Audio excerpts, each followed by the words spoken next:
Sir जुम्मे वाले दिन मैं अपने स्कूल में बैठा हुआ था। यहाँ पे मेरा स्कूल है, तो मुझे पता ये कि इत्तला दी गई कि यहाँ पे कुछ लोगों को पकड़ा गया है जो बच्चों को जो अगवाकार हैं। तो ये कि फिर बाद में सुनने को मिला कि भाई वो अगवाकार नहीं थे, वो मोबाइल कंपनी वाले थे। और फिर उस टाइम तक पुलिस भी आ गई।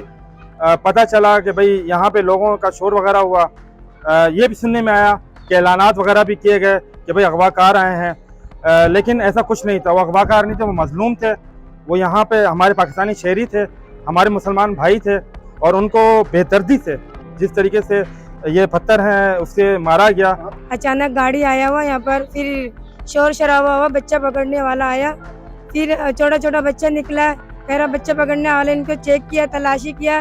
फिर मौलवी साहब निकल के फिर बोला आप मदरसे के अंदर आ जाओ, वो बच्चा पकड़ने वाले को।